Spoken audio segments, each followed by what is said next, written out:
Week Nation, what's going on? Sharc Gaming here, back with another video, and in today's video I have the Player of the Week pack, and I also have this big time Nakamura pack. And what I'm going to be doing is that I'm going to be giving you guys the biggest advice as to what to buy, who to get, who to go for, because some of these cards aren't actually the best, I'm not going to lie to you.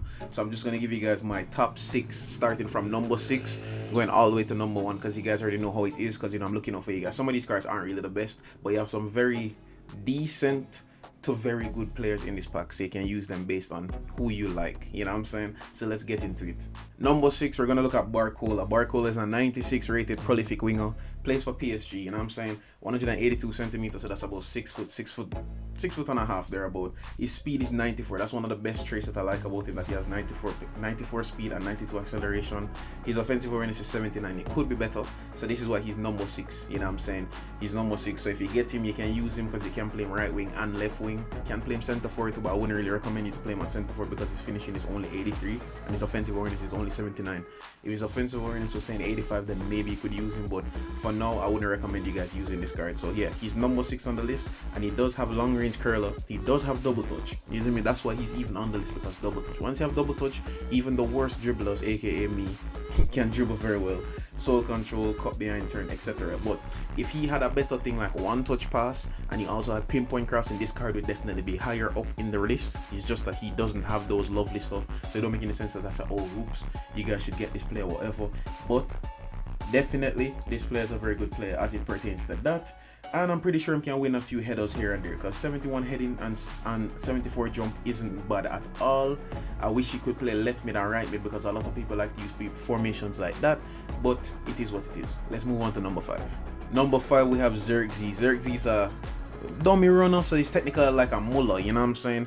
Now he has a few good traits, because his offensive awareness is 89, so it is definitely better than the guy that I just named a while ago, Barola, you get me? And he can play attacking mid. Let me show you guys where he can play. He can play striker and he can play attacking mid. Well, not striker, no, not attacking mid. He can play striker and second striker. So I mean, it's very good, and his speed is 85, acceleration is 85, so that's good as well. Kicking power, dribbling is good, tight possession is good, ball control is good, his finishing is 86, even better than Barola a while ago. Physical contact, so these are very good traits. Heading is 77 while his jump is 72, so that's also something you can look at, and he's a super sub, so that's why he's even rated on this list at all. Rising shots, first time shot, chop turn, chip shot control, acrobatic finishing, through passing, trap back, soul control, etc. So this is exactly why he's number 5, and his weak foot accuracy is 3 out of 5, and his weak foot usage is 3 out of 5, so that means that sometimes he can use his left foot. So I really feel like if you want a player to just making decoy runs, this is the player for you. You can play him in a 2-striker formation, or you can play him in a false 9 or a 2-striker formation, especially with a goal poacher, and he kills it, bro. So let's move on to number 4. Number 4, we have the new Lorient. This guy plays for Atletico Madrid, and he's a box to box. Now let me tell you, he can play anywhere as it pertains to right back, right midfield, center mid, defensive mid, attacking mid, and second strike. And as I said, very good ball control, very good dribbling, very good low passing and lofted passing. Speed is 96. That within itself is killer, and his stamina is 92. So I don't know if you guys want to put him on the wing, not wing. If you guys want to put him in a wing back position or even in the right mid position, he can put you in a shift. And because you have the pinpoint crossing, he has the trap back, he has the through passing, one touch pass, long range curler, interception, first time shot, on fighting spirit, man marking. This guy can actually play. I feel like you should actually give him a chance in right back. This card in right back would actually cook. Right back, right midfield, defensive mid, or center mid. I feel like it actually cooks something devious. So I don't know if you guys want to like test him out in that respect, but his form usually go like, for the last 10 weeks, you've seen that he's been A form and B form for a couple times. Well, he's only been D form once, so this would be a very good addition to anybody's team, actually. Very good addition to anybody's team. It's just that his weak foot, which is his left foot, is barely used and it's barely accurate. So definitely stick him on the right side, my side. Even if you're gonna put him in the midfield, put him on the right side of the midfield where his strong foot is president, you know what I'm saying? So let's move on to number 3. Number 3, we're gonna talk about somebody who most people call a flop. To me, he's not a flop, it's just that the system has a lot of players that have definitely been injured for the season. Kagura has been playing exceptionally well as a manager, and so for this card, as much as it's not as fast as his usual winger card, because back in the day he used to be a prolific winger or even a roaming flank, and the card used to be faster and stronger. But as a goal poacher, you know that his offensive awareness increased, so 90 offensive awareness is already too OP. His speed could definitely be faster, or it could be more, but it's not that much. I don't know why. Ball control 84, dribbling 86, tight position 82, low passing is 71. I really believe that his low passing should increase because he does play in a team that passes the ball exceptionally well, so that needs to be fixed by Konami. His finishing is 86 though, heading is 83, and his jump is 91.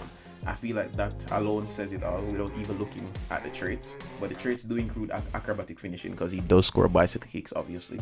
One touch pass, long range shooting, heading, first time shot, double touch. That's very important why he's even in the top 3. Double touch will always get favoritism for me.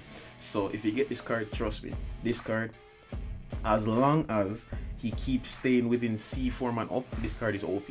If he ever goes to D or E, we get cooked, you know what I'm saying? So let's move on to number 2. Number 2, very important entry, Martinez, World Cup winner. That's all I have to say. You don't even have to say anything. This card, as long as he's on B form and up, or C form, as long as he's on B form and up, this card rivals Courtois, this card rivals Cassius, this card rivals Czech. That's all I have to say about that. Like, literally, this card is actually very good. I don't have to put anything into perspective. Very good card. It doesn't matter what the stats are saying. I'm telling you, this card is OP. This card would be called an S ranked card. It's very, very good. He doesn't need much. This card literally is very, very good. And because of the form that Aston Villa are in right now, especially since they've won 15 games on the bounce at home, yeah, he's one of the main reasons for that, apart from Leon Bailey, etc., which I thought would have gotten a player of the week card, but I guess they didn't rate him like that. I don't know why they didn't give him one, but it's okay. So yeah, that is why he's number 2. So let's move on to number 1. The number 1 spot this week goes to a defender, a centre back, Bremo. This guy plays for Piemonte BN, but he's 188 centimeters, so that's about 6'3", and he's very good. Honestly, one of the best defensively put or strongest center backs in the game, especially from a player of the week perspective. This card is definitely rivaling, because he's a destroyer, so he's definitely rivaling. I wouldn't say that he's rivaling Puya, but he's definitely rivaling Nesta, Alessandro Nesta. You get me? Did 92 defensive awareness, 86 defensive engagement, 92 tackling, 90 aggression, and his speed is 80, so he can keep up with any striker, any forwards. Stamina is 78. That could be better though, I ain't gonna lie to you. And his heading is 83. I'm sure he has the heading trait, acrobatic clearance, fighting spirit, so even when he's tired he's gonna play. And he has the 2 most important traits that any defender in this game needs to have to be very good defensively, which is the man marking trait and the interception. Aerial superiority is good as well, but literally from he has that, he doesn't need anything else in life. So those are my top 6. Hope you guys enjoyed that top 6. Let's move on to the Nakamuras now. Now I'm gonna be completely honest about this Nakamura pack. The reason why I would probably go for this pack is because I know Nakamura, so I'd go for it. But if you're not a Nakamura fan, you don't have to get it, because these cards are not that amazing. First of all, you have like a 35-year-old card, which is this guy. He's out. I think he's a creative playmaker. Boom, creative playmaker that can play right mid, center mid, and defensive mid, right? Yeah, that's decent and all, but the stats aren't really, to me, he's never gonna replace Vieira, Rijkaard, etc. You know what I'm saying? Gilberto Silva, Pep Guardiola. He's not going to replace none of those players, in my opinion. You know what I'm saying? Because you don't really want a creative playmaker and defensive mid anyway. You get me? So he's never going to be replacing any of these players. But this player now, the 20-year-old one, he's actually a whole player. And I mean, he can play attacking mid. And if he can play attacking mid, I'll always love him, bro, because whole players are good. And I like this pack because there's only 100 players in there, so that means instead of actually having to spend the regular 15,000 or 13,000 or 12,000 coins, you can actually spend maybe like 8,000 coins this time. You know what I'm saying? So yeah, that means you're guaranteed 2 big time players in like almost half the regular coins that you take it to get whatever. You know what I'm saying? So I don't know, if you don't really rate him or if you don't need him, you don't have to open the pack. But if you like him, you can go for him. Me personally, I wouldn't go for him. Well, I go for the whole player, but I wouldn't go for the other one.